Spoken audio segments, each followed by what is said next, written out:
Assalamualaikum warahmatullahi wabarakatuh. Alhamdulillahirabbil alamin wa bihi nasta'in wa ala umuri dunya waddin wassalatu wassalamu ala asyrafil anbiya'i wal mursalin sayyidina Muhammadin wa ala alihi wa sahbihi ajma'in amma ba'd. Pertama-tama dan utama, marilah sama-sama kita ucapkan syukur kepada Allah Subhanahu wa taala karena alhamdulillahnya pada hari ini kita bertemu lagi ya.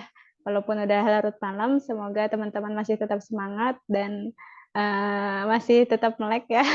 Aduh, semoga aja ini cepet ya bahasannya. Ya, salawat serta salam juga senantiasa kita junjungkan kepada Nabi kita, Nabi Muhammad SAW, beserta keluarganya, para sahabatnya, dan umatnya hingga akhir zaman. Dan semoga kita semua di sini kelak mendapatkan syafaatnya di yaumil qiyamah. Amin, amin ya rabbal alamin. Ya, pada hari ini izinkan Huwah mau kultum terkait tadabur tadi gitu ya.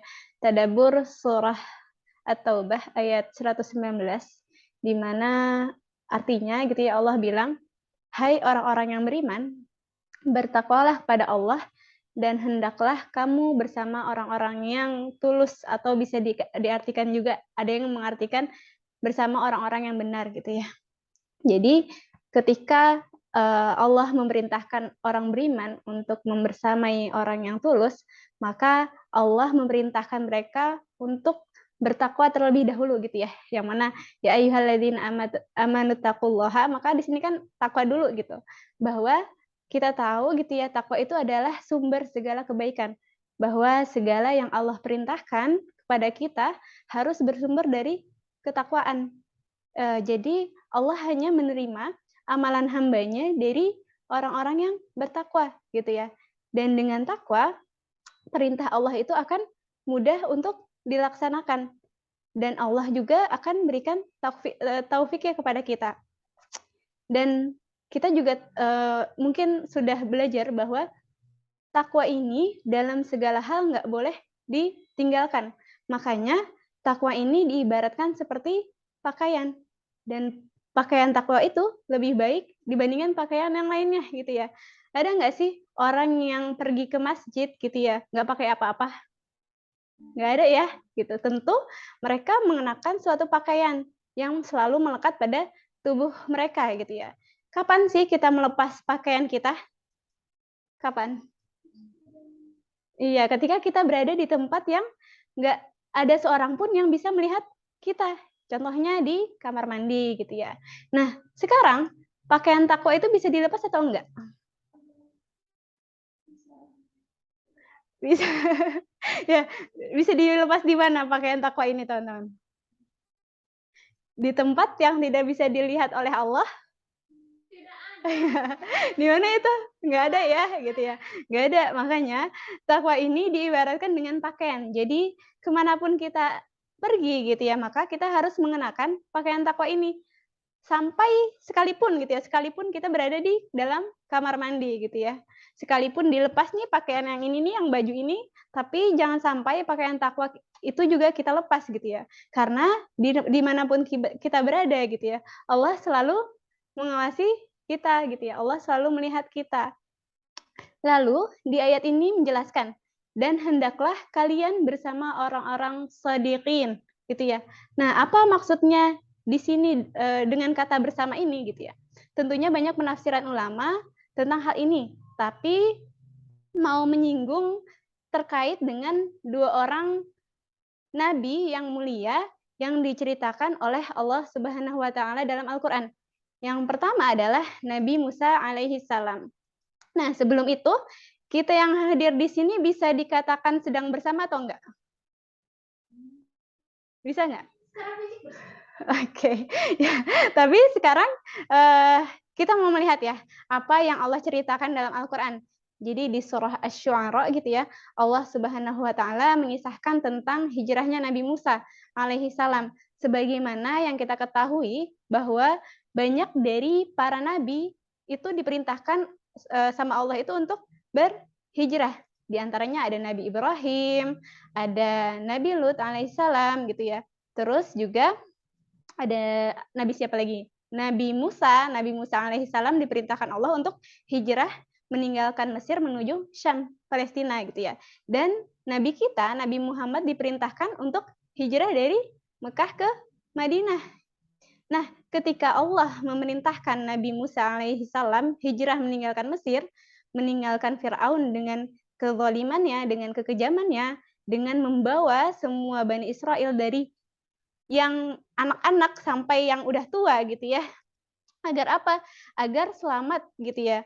Nah, mereka ini diperintahkan sama Allah itu untuk kabur secara diam-diam di mana? Di malam hari gitu ya. Bani Israel ini saat itu yang pengikutnya Nabi Musa itu sudah banyak gitu. Namun tetap menjadi sedikit dibandingkan dengan kekuatannya Firaun gitu ya. Jadi kekuatannya Firaun lebih banyak gitu.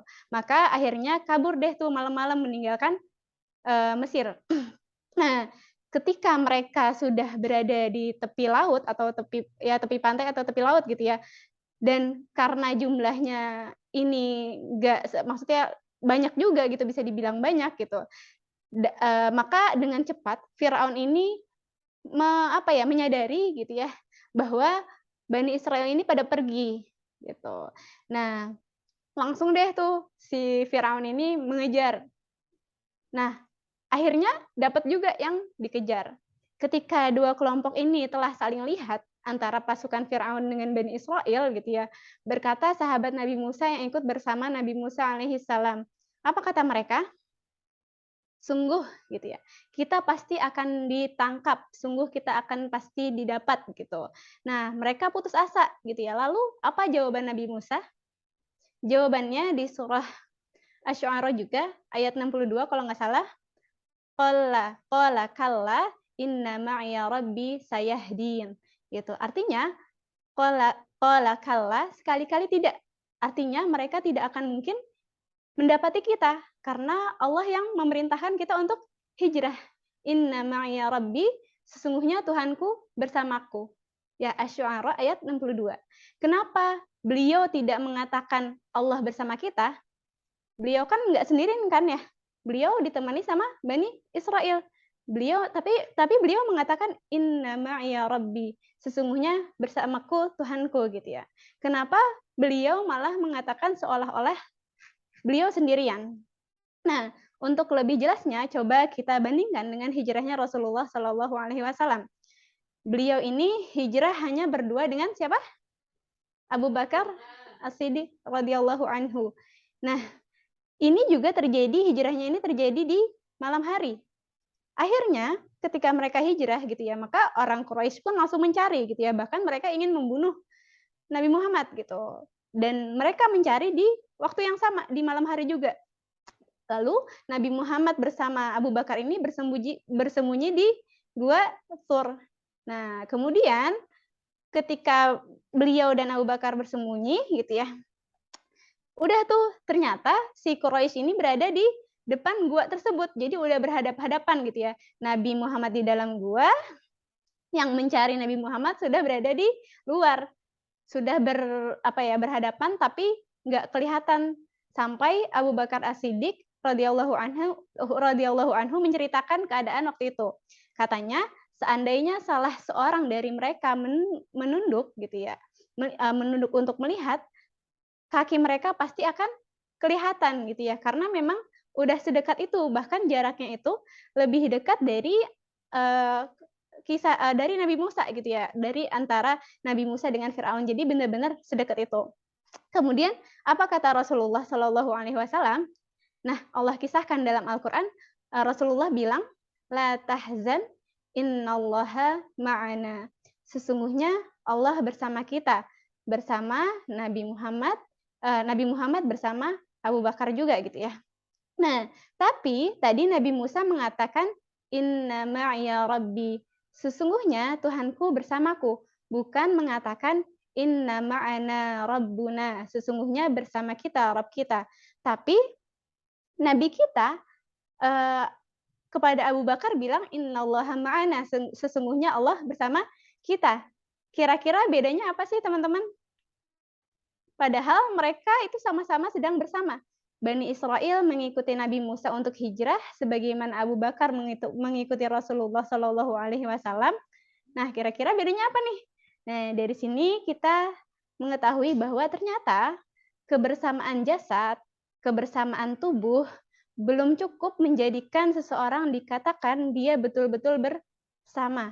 Kalau hanya kebersamaan jasad saja, kebersamaan secara zahir, secara kelihatan gitu ya, tidak disertai dengan kebersamaan batin, kebersamaan akidah, kebersamaan tujuan, fikrah, ini tidak bisa dikatakan bersama. Buktinya, ketika Bani Israel selamat dan ditolong oleh Allah, yang mana berhasil menyeberangi lautan gitu ya, dan Fir'aun itu sendiri tenggelam bersama pasukannya, mereka malah meminta apa kepada Nabi Musa? Wahai Musa, buatkan kita Tuhan gitu. Lalu ketika Nabi Musa memerintahkan mereka untuk perang, apa coba? Kan Nabi Musa bilang gini, "Wahai kaumku, masuklah ke negeri yang mulia Syam." Nah, ketika Allah memerintahkan mereka untuk memerangi Palestina yang waktu itu adalah penyembah berhala gitu ya orang-orangnya, sementara negeri yang mulia seperti Palestina ini tidak layak dikuasai oleh orang-orang yang tidak beriman kepada Allah Subhanahu wa taala. Allah nggak pengen gitu ya tempat-tempat yang mulia ini dikuasai oleh orang-orang musyrik. Orang-orang musyrik tidak layak untuk memakmurkan masjid-masjid Allah gitu ya. Makanya Nabi Muhammad SAW diperintahkan oleh Allah untuk memerangi orang-orang musyrik. Dan begitu juga Allah memerintahkan Nabi Musa untuk memerangi orang-orang musyrik di Palestina gitu ya. Karena di sana ada Masjidil Aqsa gitu ya, yang paling berhak dengan tempat-tempat mulia, dengan masjid-masjid gitu ya, adalah orang-orang yang bertakwa kepada Allah gitu ya, yang mentauhidkan Allah Subhanahu wa taala. Kemudian apa jawaban Bani Israil ketika diajak perang? Mereka yang di surah Ali Imran itu ya, mereka mengeluarkan kalimat yang sangat berat gitu, yang benar-benar sangat mungkar gitu ya. Wahai Musa, kami sama sekali kapanpun tidak akan mau memasukinya selama mereka masih di sana. Nah, kenapa sih Bani Israel ketika diajak kabur dari Mesir semuanya ikut, tapi ketika diajak perang itu nggak mau? Nah, ikutnya mereka ini dengan menemani Musa, dengan menemani Nabi Musa hijrah gitu ya, menandakan bahwa ketidakmauan mereka berperang menandakan bahwa ikutnya mereka menemani Nabi Musa hijrah itu bukan atas dasar iman gitu ya, tapi atas dasar maslahat duniawi. Tuh. Mereka tertindas di Mesir, diperbudak, yang laki-lakinya kata ahli sejarah itu dipekerjakan di sawah tanpa upah. Kalau yang perempuannya diperbudak untuk menjadi pembantu rumah tangga, melayani penduduk asli Mesir, orang-orang Kiptiyah gitu ya. Jadi yang tinggal di Mesir itu nama penduduk aslinya itu Al-Qibt gitu. Makanya kalau secara Inggrisnya itu Mesir itu disebut apa? Egypt ya. Karena dari Al-Qibt itu sendiri, karena diambil dari kata Al-Qibtiyah ini. Nah, kalau kita ingat lebih jauh, kenapa sih Bani Israel ada di Mesir, teman-teman? Nah, ini berawal dari kisahnya Nabi Yusuf alaihi salam yang memindahkan keluarga beliau, saudara-saudaranya untuk tinggal di Mesir dan dimuliakan di sana gitu ya.